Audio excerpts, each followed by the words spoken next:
వాగర్ధావివ సంపృక్తౌ వాగర్ధ ప్రతిపత్తయే జగతః పితరౌ వందే పార్వతీ పరమేశ్వరౌ.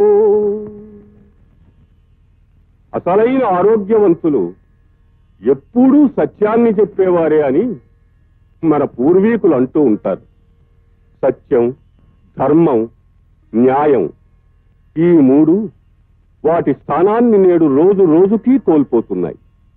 అవసరమున్నా లేకపోయినా ఉదయం లేచింది మొదలు సాయంత్రం పడుకునే వరకు ఏదో ఒక అబద్ధాన్ని చెప్పడం ప్రతి మనిషి తన నిత్యకృత్యాల్లో ఒకటిగా చేసుకుంటున్నాడు.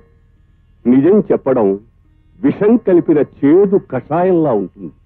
కానీ అబద్ధం చెప్పడం పాలు, చక్కెర కలిపి తయారు చేసిన పాల కోవాలా ఉంటుంది.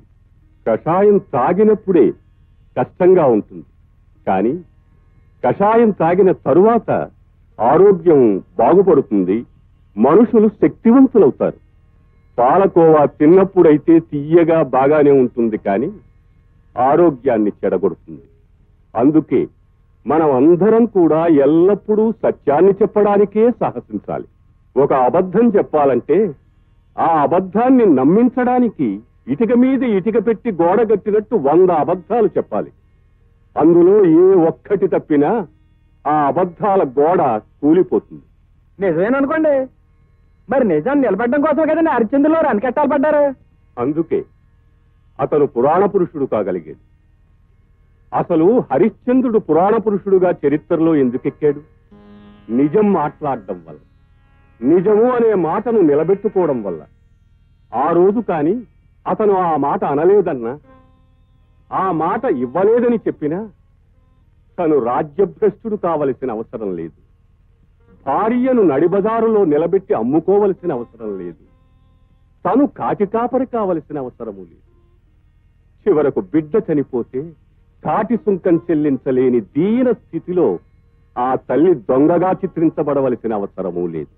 అందుకే ఏదైనా అబద్ధం చెప్పబోయే ముందు ఒక్క నిమిషం ఆగి ఆలోచించి నిజమే చెబుదాం, దీనివల్ల ఏదైనా కష్టం వస్తే భరిద్దాం అని మీరు ప్రయత్నించడం మొదలు పెడితే నిజమే చెప్తారు. నిజం చెప్పడమే ప్రారంభిస్తే, నిజం చెప్పడానికే అలవాటు పడితే ఇక మీరు చెప్పమన్నా అబద్ధం చెప్పలేరు.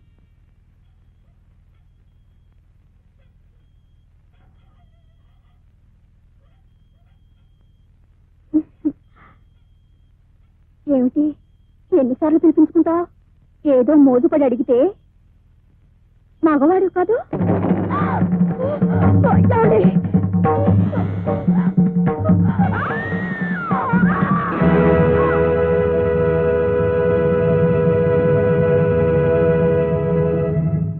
అమ్మా అమ్మా, ఏమిటి సీతమ్మా?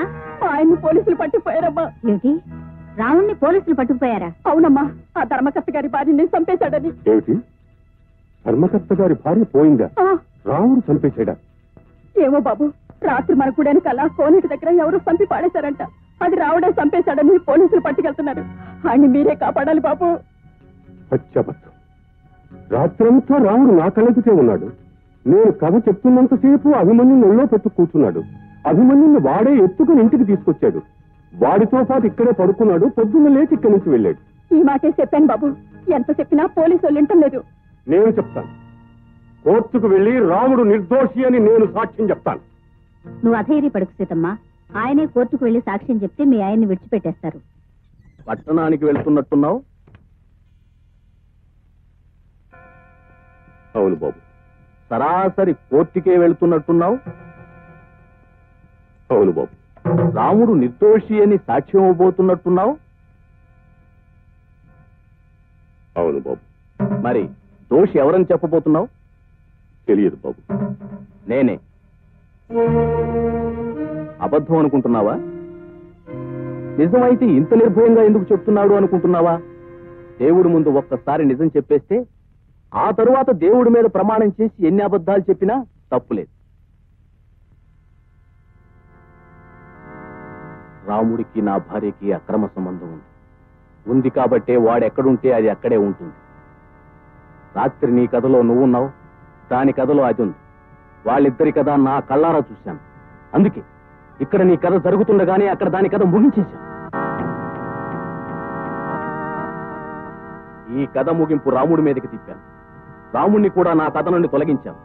ఇప్పుడు నా కథలోకి పోలీసులు రాకూడదనుకున్నా, ఈ కథ అడ్డం తిరగకూడదనుకున్నా నువ్వు కోర్టుకు వెళ్ళకూడదు. వెళ్ళినా రాముడు నిర్దోషి అని సాక్ష్యం చెప్పకూడదు. చెప్తే నీ భార్య బిడ్డలకు ద్రోహం చేసిన వాడి అవుతావు, ఈ గుడికి మరో పూజారిని తెప్పించిన వాడి అవుతావు. ఆలోచించు, కోర్టులో ఏం చెప్తావు?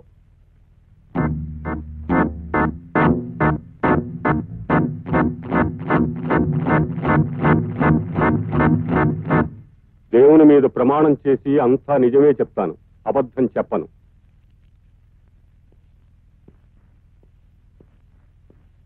మీ పేరు?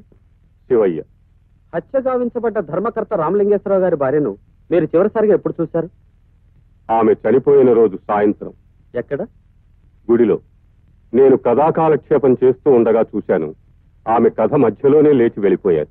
ఆ తర్వాత ఆమె ఇంటికి చేరలేదు. ఆ సమయంలోనే ఆమె హత్య చేయబడి ఉండాలి. అప్పుడు టైం ఎంత ఉంటుందని మీరు అనుకుంటున్నారు? బహుశా 7-8 మధ్య కావచ్చు. కరెక్ట్. డాక్టర్ రిపోర్టు ప్రకారం కూడా ఆమె 7-8 గంటల మధ్యలోనే హత్య చేయబడిందని ఉంది. ఈ హత్య మీకు అతి సన్నిహితుడు, మీ ఇంటి పనులు చూసి పెట్టే రాముడు అనే యువకుడు చేశాడని, 1-2 సార్లు ఆమెను వెంటబడి వేధించాడని, ఆమె ఒంటరిగా లేచి వెళ్లడం చూసి ఆమెను అనుసరించి ఆమెను బలాత్కరించబోతే, ఆమె తిరస్కరిస్తే ఆమె మీద ఉన్న కోపంతో, కసితో ఆమెను హత్య చేశాడని అతనిపై అభియోగం. లేదు, అదంతా అబద్ధం. అలా జరగడానికి వీల్లేదు. ఆ సమయంలో రాముడు నా కళ్ళ ముందరే ఉన్నాడు. కథాకాలక్షేపం పూర్తయ్యే వరకు నాతోటే ఉన్నాడు. పూర్తయిన తర్వాత నా అభిని తీసుకుని నాతో పాటే మా ఇంటికి వచ్చి రాత్రి అక్కడే పడుకొని తెల్లవారి సూర్యోదయం అయిన తర్వాత లేచి వెళ్ళాడు. రాముడు ముమ్మాటికి హత్య చెయ్యలేదు, చెయ్యలేదు, చెయ్యలేదు. మరైతే ఎవరు చేస్తుంటారు? అసలు ఎవరు చేస్తుంటారో మీకు తెలుసా? తెలుసు. ఎవరు? ధర్మకర్త రామలింగేశ్వరరావు గారు. భర్త తన భార్యని తన చేతులతో హత్య చేశాడా? ఇంపాసిబుల్. తనే స్వయంగా చెప్పారు. ఒక నేరస్తుడు నేరం చేశానని కోర్టు ముందు చెప్పకుండా మీ ముందు చెప్పుకున్నాడా? నాకు భయపడి చెప్పలేదు, నన్ను భయపెట్టడానికి చెప్పాడు. నేను కోర్టుకొచ్చి సాక్ష్యం చెబితే నన్ను, నా కుటుంబాన్ని సర్వనాశనం చేస్తానని బెదిరించి మరీ చెప్పాడు.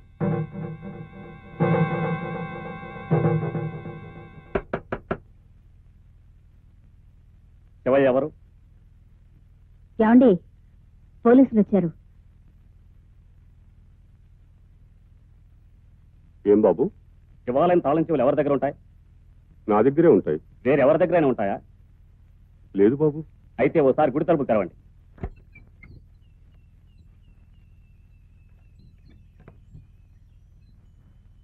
మీరు ఇక్కడే ఉండండి, లోపలికి వెళ్ళండి.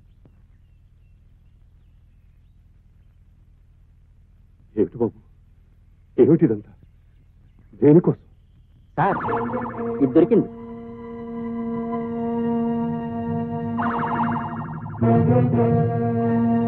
ఇదేమిటి? ఇది ఎక్కడికలా వచ్చింది?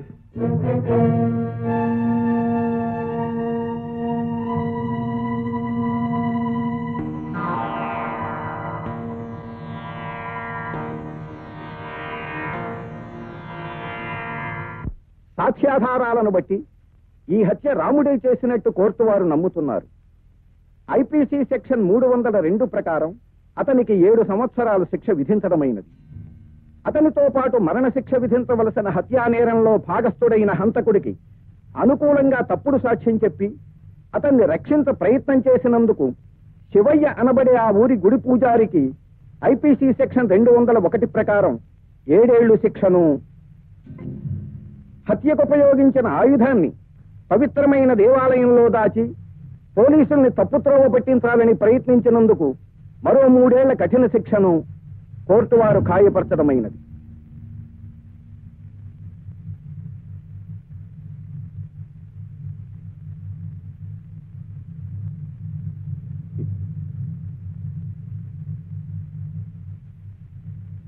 ఈశ్వర, పరమేశ్వర, చట్టానికి కళ్ళు లేవంటారు. నీకు 3 కళ్ళంటారు. కళ్ళు లేని చట్టానికి 3 కళ్ళున్న నీకు పెద్ద తేడా కనిపించలేదురా. నువ్వున్నావని, నీ ఉనికి నిజమని నమ్మి అడుగడుగునా గుళ్ళో అడుగు పెట్టే ప్రతి వాడికి నిజమే చెప్పాలి అని ఉపన్యాసాలు ఇచ్చనే. నువ్వు రాయవని తెలిసినా, నీ ఉనికి అబద్ధమని తెలిసినా, అబద్ధాలు చెబుతూ ఉంటే నోరు మూసుకొని వినే పిరికివాడివని తెలిసినా ఈ బోనులో నిలబడి అన్ని అబద్ధాలే చెప్పేవాడినిరా. నిజం చెప్పడమే నేరమైతే ఇలా 10 మంది ముందు నన్ను నిలబెట్టి శిక్షించడానికి బదులు ఈ తలుపులు తీసినప్పుడు మూసినప్పుడు నన్ను ఒంటరిగా నిలబెట్టి నిజం చెప్పకురా, తప్పురా అని చెప్పుంటే నేనిక్కడ నిజం చెప్పుండేవాణ్ణి కాదు స్వామి. 30 ఏళ్లుగా నీకు చేస్తున్న సేవకి పుణ్యఫలంగా 10 ఏళ్లు శిక్ష విధించేవా స్వామి? శంకర, ఈ 10 ఏళ్లు శిక్ష అనుభవించి తిరిగి వచ్చిన తర్వాత నన్ను ఏం చేయమంటావయ్యా? నన్ను ఇంకెవరికి సేవ చేయమంటావయ్యా?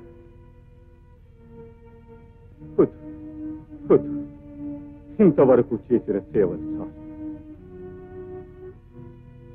నువ్వు నిజంగా దేవుడు అయితే ఈ చట్టాలకి, న్యాయాలకి, ఈ సాక్ష్యాలకి, ప్రతి సాక్ష్యాలకి, ఈ వాదులకి, ప్రతివాదులకి నువ్వు భయపడితే, నలుగురిలోకి వచ్చి నిలబడడానికి నీకు భయం అయితే నాకు కనిపించవయ్యా, నాకు కనిపించు. నేను నిన్ను నమ్మింది నిజమైతే, నేను నిన్ను ఆరాధించింది నిజమైతే, నేను నీకు చేసిన సేవలు నిజమైతే, నేను ఎవరిని నిందించకపోవడం నిజమైతే, పరుషంగా మాట్లాడకపోవడం నిజమైతే, నా సేవలు నిస్వార్థమైతే, అది నిజమని నువ్వు నమ్మితే రా, రా, నన్ను తీసుకుపో. రా.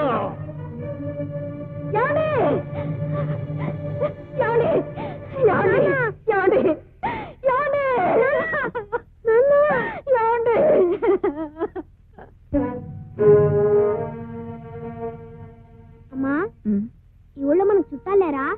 ఉన్నారు బాబు. మరి వాళ్ళ ఇంటికి వెళ్ళొచ్చుగా, ఈ చెట్టు కిందెందుకు? చెడి చుట్టాలింటికి వెళ్ళకూడదురా. పనిలోకి వెళ్ళాలి, తొందరగా కానివరా.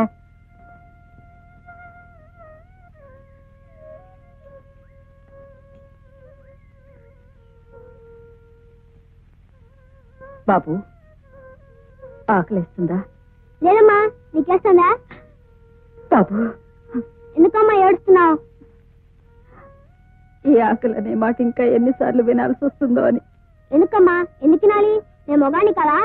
ఒకసారి నాన్న ఊరు వెళ్ళినప్పుడు నువ్వే అన్నావు, నాన్న లేనప్పుడు నువ్వే పెద్దోడివి అన్నావు. ఇప్పుడు నాన్న లేడుగా, నేను పెద్దోడిని. నీకు తినడానికి ఏదైనా తెస్తాను? బాబు, ఎలా తీసుకొస్తావురా?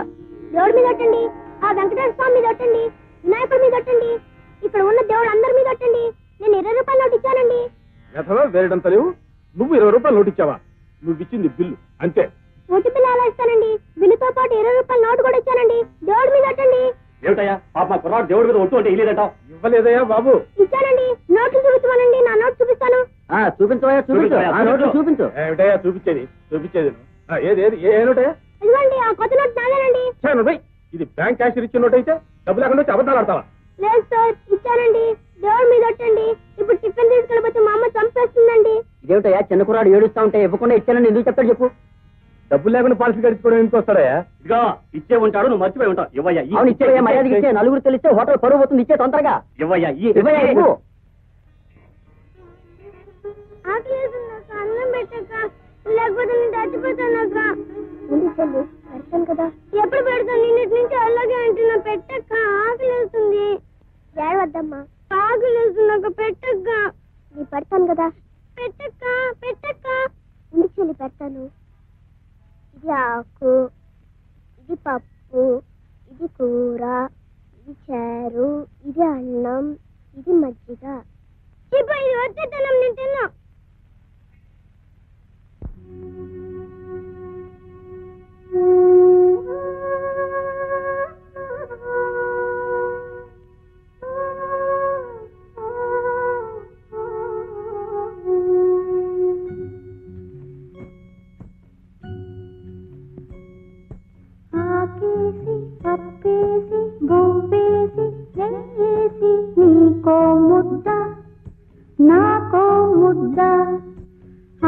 ఉప్పేసి పప్పేసి బువ్వేసి నెయ్యేసి నీకో ముద్ద నాకో ముద్ద ఆకలి తీరే పోయింది అత్తారింటికి దారేది ఇలా ఇలా ఇలా ఇలా ఇలా ఇలా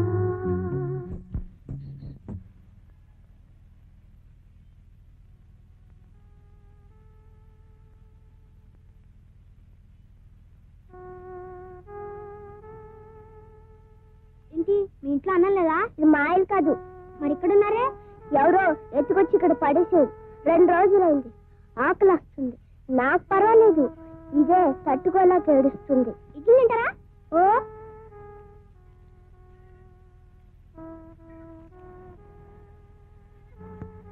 ఇది మా అమ్మకి చేసి పోలీసులు తీసుకొస్తాను.